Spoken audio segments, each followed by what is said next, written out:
Hello दोस्तों, स्वागत है आप सभी का हमारे इस यूट्यूब चैनल पर।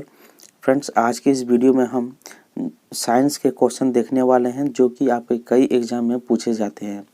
रेलवे में भी पूछा जाता है और आपका स्टेट एग्ज़ाम में भी पूछा जाता है।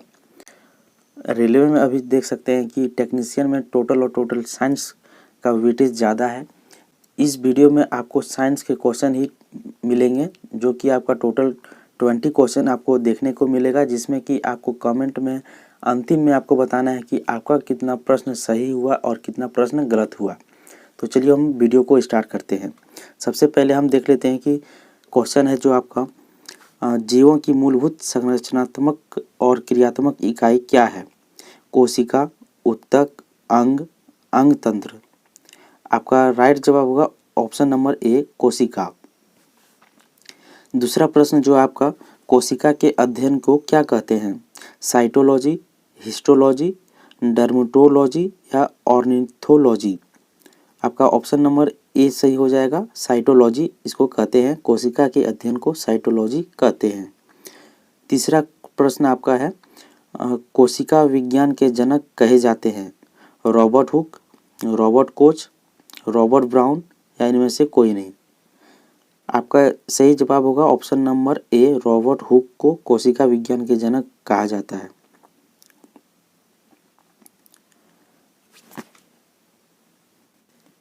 चौथा प्रश्न आपका देखें, सभी जीव डैश के बने होते हैं? ऑप्शन नंबर ए, कोशिका, ऊतक, अंग, अंग तंत्र। आपका सही जवाब हो जाएगा कोशिका के बने होते हैं। सभी जीव जो हैं सो कोशिका के बने होते हैं। अगला क्वेश्चन है, कोशिका की खोज किसने की? रॉबर्ट हुक, रॉबर्ट ब्राउन, ल्यूमेनहॉक या इनमें से कोई नहीं। आपका सही जवाब हो जाएगा रॉबर्ट हुक ने ही कोशिका की खोज की थी। अगला प्रश्न है आपका, रॉबर्ट हुक के कोशिका की खोज कब की थी? 1661 में, 1662 में, 1664 या 1665 में। आपका सही जवाब हो जाएगा 1665 में ही रॉबर्ट हुक ने कोशिका की खोज की थी। अगला प्रश्न है आपका, रॉबर्ट हुक ने कोशिका को सबसे पहले किस में देखा था? कॉर्क में, मिट्टी, दांत या जल में। आपका सही जवाब हो जाएगा option number A, cork. Robert Hooke ने कोशिका को सबसे पहले कॉर्क में देखा था।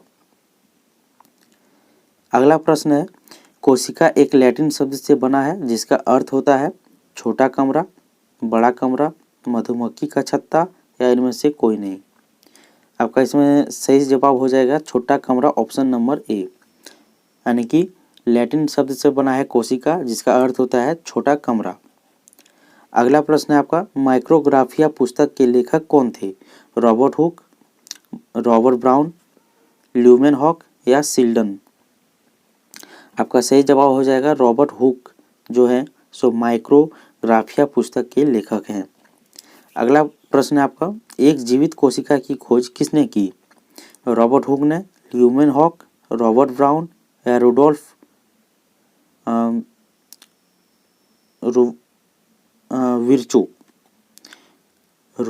विर्चू। तो आपका इसमें राइट जवाब जो हो जाएगा सो ऑप्शन नंबर बी, ल्यूमेनहॉक ने ही जीवित कोशिका की खोज की थी। अगला प्रश्न है आपका, निम्नलिखित में से कौन समांगी प्रकृति के हैं? बर्फ, लकड़ी, मृदा या वायु। तो इसमें आपका ऑप्शन नंबर सी आपका राइट जवाब हो जाएगा, यानी कि ऑप्शन ए और 4, बर्फ और वायु, ये समांगी प्रकृति के हैं। अगला प्रश्न है आपका, निम्नलिखित में से कौन सी धातु को चाकू से काटा जा सकता है? सोडियम, तांबा, लोहा, एल्युमिनियम। आपका राइट जवाब हो जाएगा option number A, sodium. Sodium को हम चाकू से काट सकते हैं। अगला प्रश्न है आपका, निम्नलिखित में से विषम को पहचान करें? वायु, मिश्र धातु, दूध या फिर जल। आपका ऑप्शन नंबर डी हो जाएगा जल, यह विषम है। अगला प्रश्न आपका, मिश्रण प्रकृति में डैश हो सकता है? यानी समांगी, विषमांगी, समांगी और विषमांगी दोनों या शुद्ध पदार्थ। आपका इसमें ऑप्शन नंबर सी हो जाएगा। समांगी और विषमांगी दोनों आपके मिश्रण प्रकृति के हो सकते हैं। अगला प्रश्न है आपका, निम्नलिखित में से कौन सा कथन गलत है? पदार्थ के कण स्थिर अवस्था में होते हैं। पदार्थ के कण बहुत छोटे होते हैं। पदार्थ के कण एक दूसरे को आकर्षित करते हैं। पदार्थ के कणों के बीच स्थित स्थान होता है।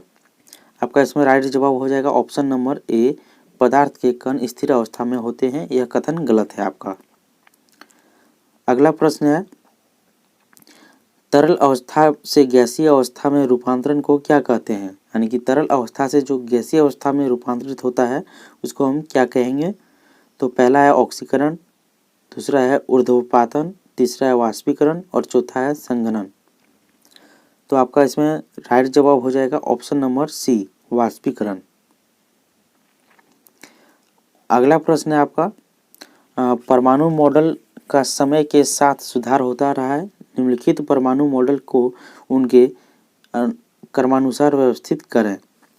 रदरफोर्ड का परमाणु मॉडल, थॉमसन का परमाणु मॉडल, तीसरा है बोर का परमाणु मॉडल। तो इसमें आपका ऑप्शन नंबर सी आपका राइट जवाब हो जाएगा। यानी कि पहले थॉमसन का परमाणु मॉडल आया, उसके बाद रदरफोर्ड का और उसके बाद बोर का परमाणु मॉडल। ठीक है, अगला प्रश्न हम देखें, रदरफोर्ड के अल्फा कण परिकलन प्रयोग के परिणाम स्वरूप खोज किया गया किसका? इलेक्ट्रॉन का, प्रोटॉन का, परमाणु में नाभिक या परमाणुीय द्रव्यमान। आपका इसमें ऑप्शन नंबर सी राइट होगा, परमाणु में नाभिक की खोज किया गया। डाल्टन के परमाणु सिद्धांत ने सफलतापूर्वक समझाया क्या? द्रव्यमान संरक्षण का नियम, स्थिर अनुपात का नियम या रेडियो एक्टिविटी का नियम या गुणित अनुपात का नियम। आपका ऑप्शन है 4, जिसमें कि आपका राइट जवाब हो जाएगा ऑप्शन नंबर ए, यानी कि द्रव्यमान संरक्षण का नियम को समझाया, स्थिर अनुपात का नियम को तथा रेडियो एक्टिविटी का नियम को समझाया।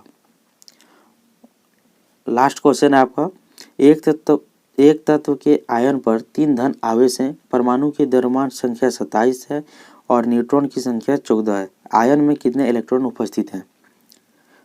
Option A 13, option B 10, option C 14, option D 16। इसका जवाब आप हमें कमेंट में बताइए कि आपका इसमें राइट जवाब कौन सा होगा। वीडियो अगर पसंद आया हो तो लाइक कर दीजिएगा और चैनल को सब्सक्राइब कर लीजिएगा ताकि ऐसे और साइंस से रिलेटेड क्वेश्चन आपको देखने को मिले।